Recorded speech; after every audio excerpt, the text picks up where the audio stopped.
entière. Moins de 3 mois après le début de l'année 2026, 1700 Palestiniennes et Palestiniens avaient déjà été déplacés, un chiffre supérieur au total enregistré pour l'ensemble de l'année 2025. Or, l'impunité reste la norme pour les colons violents. Selon les ONG israéliennes, seulement 3% des affaires aboutissent à une condamnation, même partielle. À l'inverse, le taux de condamnation des Palestiniens par les tribunaux militaires atteint 99%. Cette violence de plus en plus meurtrière, orchestrée par les colons avec le soutien de l'État, va de pair avec l'accélération de l'expansion illégale des colonies et des politiques d'annexion mises en œuvre par un ensemble de mesures récemment adoptées par Israël. En août 2025, le Conseil supérieur de planification israélien a approuvé un plan qui prévoit de traverser les territoires palestiniens occupés. Et le Premier ministre israélien a déclaré publiquement que l'objectif du plan était de garantir l'absence d'État palestinien. À Jérusalem-Est, annexée illégalement, les autorités israéliennes ont expulsé de force 15 familles palestiniennes, dont 29 enfants, dans le quartier de Silouane le mois dernier. Au moins 200 autres familles du quartier sont menacées d'expulsion forcée afin de permettre l'occupation illégale de leurs logements par des organisations de colons.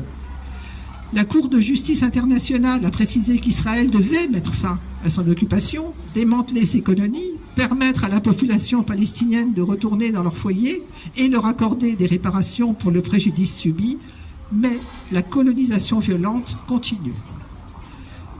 Parallèlement, plus de 9560 Palestiniennes et Palestiniens sont détenus par Israël, dont la moitié sans inculpation ni procès, soit en détention administrative, soit en vertu de la loi sur les combattants illégaux.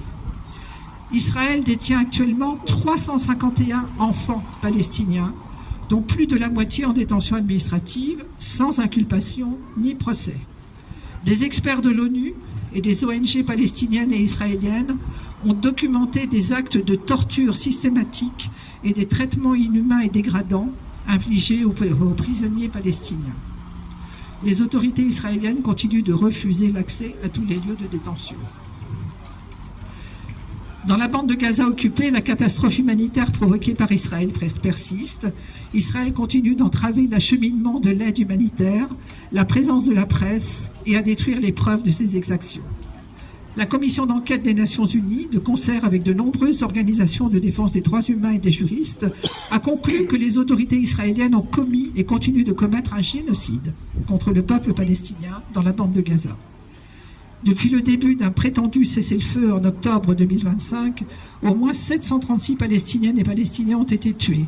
Les frappes aériennes, les bombardements, les échanges de tirs se poursuivent de part et d'autre de la ligne jaune, une démarcation militaire temporaire qui risque désormais de se transformer en une division territoriale durable.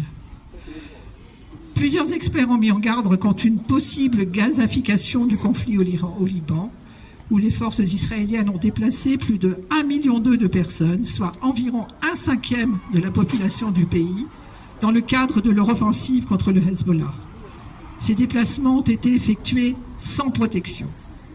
L'armée israélienne a ciblé des établissements et du personnel de santé, des journalistes, des infrastructures civiles, notamment des ponts, ce qui a un impact considérable sur l'acheminement de nourriture aux personnes qui ne peuvent et ne souhaitent pas quitter leur domicile et qui devraient continuer d'être protégées par le droit international humanitaire. Les autorités israéliennes ont indiqué que la zone deviendrait une zone tampon dans laquelle toutes les maisons libanaises des villages frontaliers seraient détruites et où Israël maintiendrait son contrôle dans le sud du Liban jusqu'au fleuve Litani, comme l'a déclaré le ministre Katz. Ces développements font suite à des décennies de déclarations de préoccupation et d'appel à une solution à 2 États restée lettre morte de la part de l'Union européenne, largement ignorée par les autorités israéliennes et sans aucune conséquence. Nous saluons les engagements pris par 5 États membres, Espagne, Irlande, Slovénie, Belgique, Pays-Bas, de bannir les importations de biens provenant des colonies israéliennes illégales, conformément au droit international et à l'avis consultatif de la Commission internationale de justice internationale, de juillet 2024, nous félicitons l'Espagne où ces mesures sont déjà en application. Et nous exhortons l'Union européenne à réfléchir aux conséquences juridiques et humaines de l'inaction persistante face aux preuves de plus en plus nombreuses de crimes de droit international commis par Israël en Palestine et au Liban. De toute évidence, ce qui manque, c'est la volonté politique. Nous rappelons que les articles 6 et 7 du traité sur le commerce des armes exigent des États qu'ils ne transfèrent pas d'armes à un destinataire lorsqu'il existe un risque manifeste qu'elles soient utilisées en violation grave du droit international humanitaire, comme c'est le cas pour Israël.